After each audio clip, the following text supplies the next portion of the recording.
sadness, depression, negative emotions, those days when you just feel cloudy and down. Life has its ups and downs. We cannot control every aspect of life. There will be situations when a dear person in our life has to leave us. And there will be situations when our health might not be the best where it could be. In these moments, we feel sad. But what if there are some unique models of dealing with sadness so that you don't resist it, you don't fight it, but you gently sail with it. You embrace sadness. You don't try to push it away or feel guilty for having it. Yet, you know that at the other end of sadness, at the other end of this dark tunnel, there is light. Maybe you've seen that brilliant Pixar movie, Inside Out. And I won't give away the ending of that movie, but definitely watch it. It's this beautiful movie about the characters and the emotions inside a little girl's head. And at the start of the movie, the sadness character seems to be the one that is causing so much havoc in this girl's life. Towards the end of the movie, though, you see the purpose for sadness. And that's what this mentoring episode is about. How can we not have to fight or resist sadness, but how do we transcend it while embracing it for the lessons that it can bring? And joining us in this episode, Michael Beckwith. Welcome to the set, Michael. Thank you so much. It's always a joy to be with you, Vision. You're doing such great work. Today's topic is exceptionally relevant to you, and it's on how to deal with sadness. Absolutely. Now, Michael, before we go into the topic, for people who might not yet be acquainted with your brilliant body of work, let me just give an introduction to who you are. So Michael Bernard Beckwith is the spiritual director of the Agape International Spiritual Center in California, a trans-denominational, multicultural community of thousands of members with outreach programs spanning across 8 African countries, helping at-risk youth, food distribution, housing, schools, orphanages, clinics, financial programs, and human advocacy. He is famous for teaching on the science of inner transformation, and he is a best-selling author. He is dynamite on stage, a 2-time AFES speaker. He was the opening face and voice in Mind Valley's first ever documentary. And most of all, he's been one of my greatest mentors as I've journeyed through life, and I've learned a ton from this man. So Michael, welcome to Mind Valley. It's my joy always to be with you, Vision.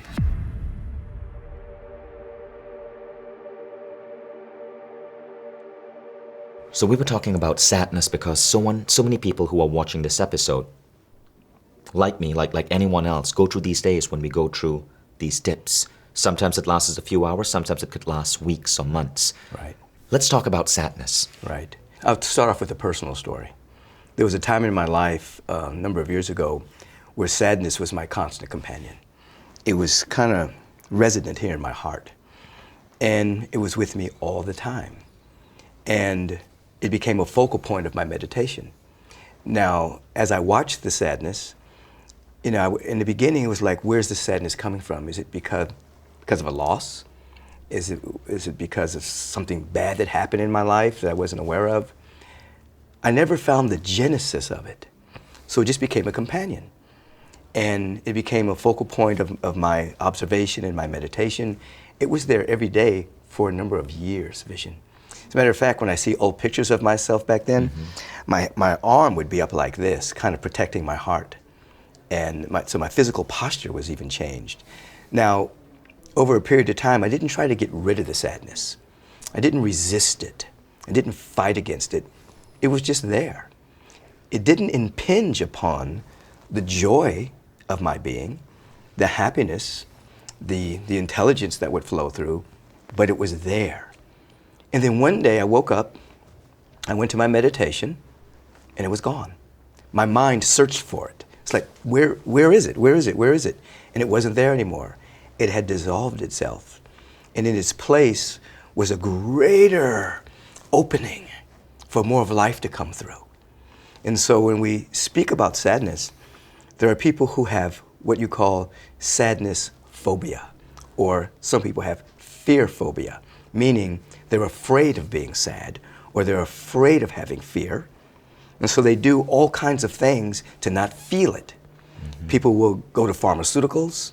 They'll do all manner of compulsive behaviors to not feel their feelings, to not feel the sadness, or not feel the fear. And oftentimes that's preventing the evolution of their soul. It's preventing an awakening. It's preventing an emergence. It's preventing them from going to the next stage of evolution. In the Western world, people do that all the time. They get sad, they get a little depressed, and all of a sudden they want to take something Right. to stop it. Right. And so I call that a fear phobia or a sadness phobia. You don't want to be afraid of the sadness. You want to sit with it. It's a companion. Sometimes in your observation of it, it will give you a message as to what you're releasing. Perhaps there's an old thought form or an experience that you had that you hadn't processed yet. And it's being processed. You're doing spiritual work. You're asking empowering questions. You're studying. You're coming to A-Fest, whatever the case may be. And you're starting to release something. In the process of releasing it, it doesn't necessarily feel good. Now imagine you have a really good friend. And you meet this friend for coffee or tea pretty much every day at the same time. And then one day he tells you, I'm moving to Australia. I won't be able to see you anymore. He didn't die. He just moved. But that space that occupied your time together is gone. And instead of expression, it becomes depression. There's nothing there yet. Wow. And then, so you have a little sadness, you have a little depression, you have a little, oh, I miss him. He's not dead. He's just another part of the world. Mm-hmm. And so you may run around and try to fill that space with something. I'm going to go eat a lot. I'm going to go to the movies. I'm going to go drink. I'm going to, But instead, if you just sit with it, you realize he's just gone. Well, in the same way, you may have a piece of material. You may have a thought form. You may have a belief. You may have a perception that you've had a long time, but now it's gone. And in its place, it's a depression rather than an expression. So instead of running around and trying to get rid of that, you observe it. You watch it. You become aware of it. I call it a companion. You walk with it. And since everything is energy, it begins to change. It begins to dissolve, transmute, and ultimately your expanded awareness transcends it. Mm-hmm. And that sadness dissolves, and your natural state of happiness and joy is there. That's interesting what you said, because you referred to sadness as a companion. In other words, you're implying that we are not sad. We are bliss. We are joyful. Right. Rather, sadness is simply a presence within this field. And that idea really shifted the way I view sadness ever since you shared it with me a few days ago. Can you go deeper on that? Right. When we look at ourselves as beings of life, light, luminosity, our innate nature is joy, is happiness. It gets covered up. There are filters that we see life through. And when we identify with those filters, then the companions of sadness, fear, doubt, and worry are there. Again, we don't try to brush them away. If someone makes their transition and suddenly the energy of expression is gone and turns into depression, we have to acknowledge that. We have to embrace that. But it's not our being. That's not who we are. That's not what we are. The sadness is a companion passing through. And so recently I was sharing with you that my father made his transition about a week and a half before I came here, before I came to A-Fest. And someone asked me how I was doing. And I became aware that I have this companion called sadness. When I think of him, it was a companion. I didn't say I'm sad. I have a companion. Now that companion is in the field of an expanded awareness of joy and of happiness and creativity, but it's there. So I'm not going to run around and try to get rid of the sadness. I'm not going to deny the sadness is there. I'm not going to resist the sadness. It's a companion. It's walking with me. When I sit in my meditative practice, I do my meditation, I'm aware of the sadness. There it is. My attention is there because it's present. That sadness is not in the future, and that sadness is not in the past. It's present, just like your breath is present when you're in meditation. So that becomes a focal point. There's the sadness. So I'm able to watch it. It starts to change. As you watch it. As I'm watching it. It's shifting. It's moving, it's mercurial. Sometimes it's dense, sometimes it's light and feathery. But eventually, it'll change. I'll transmute it through observation, intentionality, and transcend it. It won't change any facts. My father is still gone. But the sadness itself, the texture of it will change over the days, over the weeks, over the months, until it won't be there in that way anymore. When sadness comes in because we've broken up with someone or we've lost someone dear in our lives, how do we think of it as a companion? Is it something that we view as a welcome presence? Is it something we deliberately try to ignore? Is it something we aim to eventually shrink and make disappear? We definitely don't ignore it, and we definitely do not resist it. We watch it, and we invite it as a companion. We embrace it as a companion. And by watching it, what you mean is observing the feelings. Yes, observe it. Sometimes you can even see where the sadness is. For instance, that sadness that I had for a prolonged period of time, I could feel it around my heart center, which is why my hand would go up like this a lot. You know, it was kind of like a protecting. So I was aware of it there. Sometimes people can be aware the sadness is in the heart space. Right. Sometimes they can be aware that it's full body. You know, sometimes it's more in the facial region. You just become aware of it, you observe it. We know through scientific studies that whatever it is that you observe changes on a subatomic level just based on observation. Anything you observe is changing based on observation. So when you observe sadness, but you're not trying to get rid of it, you're not trying to ignore it, deny it, but you're observing it to be free. You're observing it to come back to your real nature, then the fabric of it begins to speed up. It begins to change, and you walk with it. As I said earlier, many people have a sadness phobia. They're afraid of the sadness. And so they'll do extraordinary things to get rid of it. Thus, it doesn't really get rid of it, it masks it. If you take pharmaceuticals, and I'm not saying that there aren't times where people need to take something temporarily for the surcease of pain or whatever the case may be, but if you run to that drawer over and over and over again, you don't really get rid of the sadness. You're actually masking it. It's still there. And then you find yourself becoming addicted to whatever it is that you're using to mask it. So what I'm saying is the backdrop of your being is life and light and brilliance and bliss and joy, not pseudo-happiness based on an external circumstance. But the nature of your being is joy. The nature of your being is intelligence. The nature of your being is love. And so as you are aware that this companion has entered in based on loss, sudden shift in your life, you watch. But you watch with intention. And then intention is to wake up. Intention is to wake up to your real nature and your real being. Michael, that's beautifully said. I want to go to something you spoke about the very first time we had you on this program. You spoke about Kensho and Satori moments. Kensho, which is growth through pain. Satori, which is growth through insight. How does sadness as a companion and Kensho interrelate?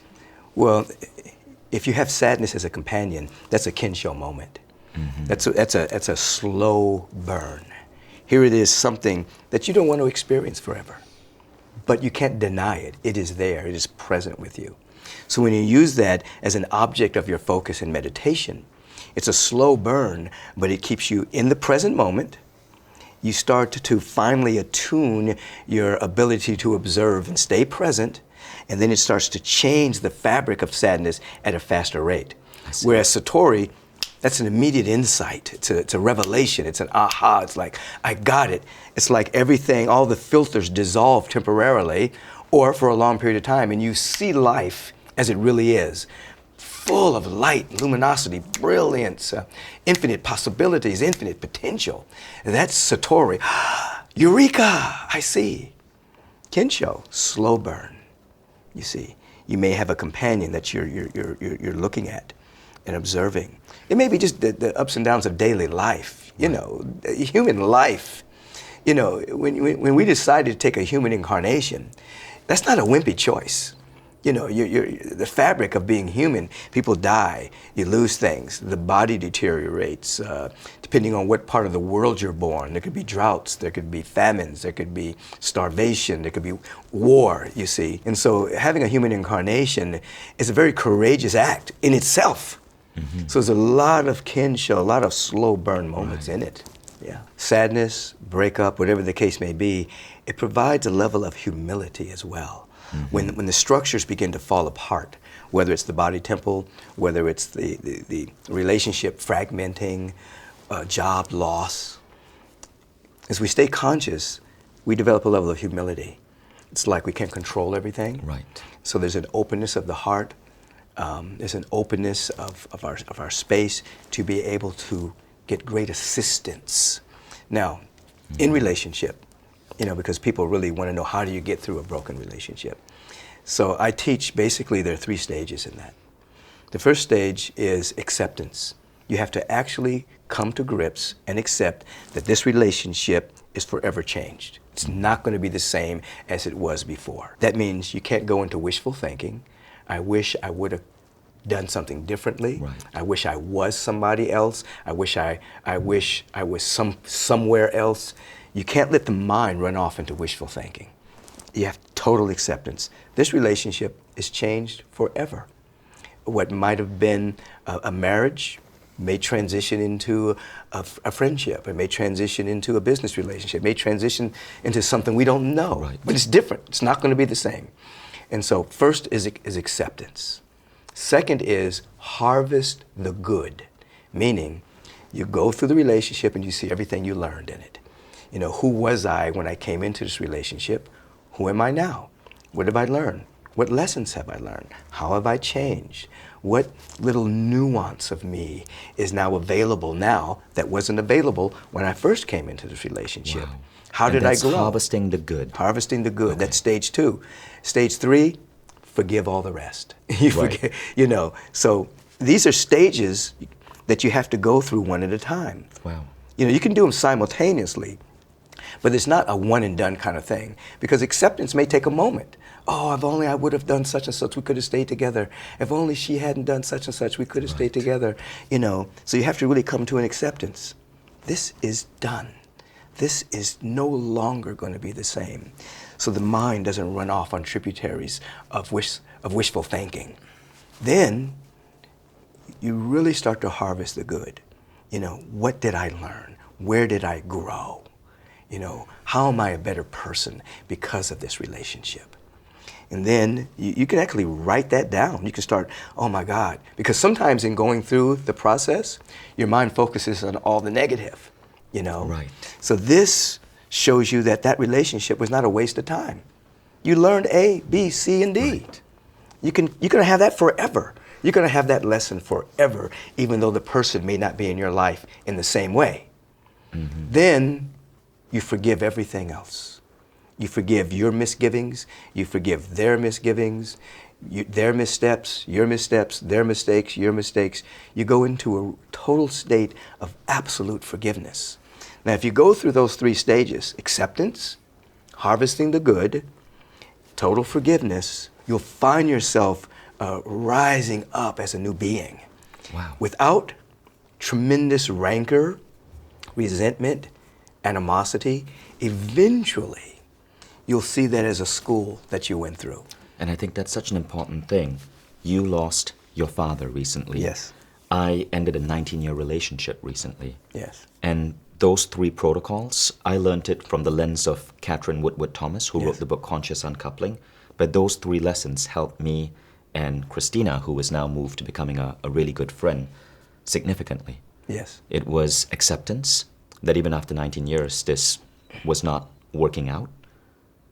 And then B, harvesting the good, looking at the gratefulness of all the great times we shared together. Mm-hmm. And third, total absolute forgiveness, mm-hmm. and a commitment that we were going to practice kindness to each other, mm-hmm. and do this in the most conscious way. That really helped me overcome what could often be a really painful moment. And I want to share that the sadness of that as a companion is still in my field. Yes. It's still in my field. Right. And I even feel it right now. I'm trying not to tear up as you're speaking, Yes, right? yes. But seeing it as a companion and knowing that it's okay and that there are lessons to be learned makes me be able to still function in the world Right. in an amazing way while still acknowledging that companion. Right. So thank you for these models of looking at the world and the process for dealing with this. Of course, if you're watching, all of us at some point in our lives will go through some sort of heartbreak. They say the average American will have 3 major relationships in their life, and that's just average, right? Right. That means 2 of those are going to end at some point. So this is a very useful toolkit to have in your transformational journey. Michael, the final question is, sometimes when sadness enters our life, it comes with an additional companion, unworthiness. When we get dumped, unworthiness comes in. When we lose a job, unworthiness comes in. When we fail at a business or a project, unworthiness comes in. How do we balance this two, sadness and its sidekick, unworthiness? Sidekick, that's beautiful. Generally speaking, when that sense of unworthiness is there, we're looking at our life through the lens of what we think other people are thinking about us.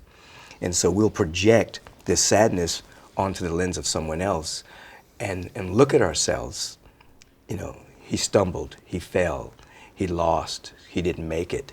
And so we have to become uninterested in what we think others are thinking about us. And we have to ask ourselves a question, what does life think about me right now? What does life think about me? Now life, you know, many names for life. We can call life God, the love, intelligence of the universe, whatever name we call it. But life sees us through the lens of potential. When life looks at us, life sees that there's so much more to us than what has happened to us. There's so much more to us than any experience we have had. And so we ask ourselves, how is life seeing me right now? What is life asking of me? Right. How does life see me? And what is life asking of me? Life sees me as infinite potential. Life is asking me to be courageous right now. Life is asking me to be strong right now. Life is asking me to start over right now. Life is asking me to go deep within my own soul and discover gifts that I forgot about, that I put on the shelf. So if we go to those 2 questions, how does life see me? And what is life asking of me? We'll start to spiral up, because a disempowering question will spiral us down. What's wrong? Why me? Why is life doing this to me? What big mistake did I make? We'll go down. If we ask a different kind of question, we'll spiral up, and we'll be more receptive to answers of inspiration, insight, guidance that's always here. Right. But we have to be receptive to it. I love that answer. That's beautiful. There's so much to digest there. Thank you so much for sharing these words of wisdom with us. I hope you guys listening got a ton out of this episode. This is the kind of episode you may want to listen to a second time round to really let these words of wisdom sink in. So thank you for tuning in to How to Deal with Sadness. And I wish you and your companion well. And I hope that there's a great lesson or healing that emerges from whatever you're going through. Michael, any closing words? The only closing word I would say is that space of sadness, as it begins to move faster through observation, there's more of us that gets to express. So what looks like a hindrance right now actually becomes an opening for more life to flow through. Beautiful. Thank you. And thank you guys for tuning in.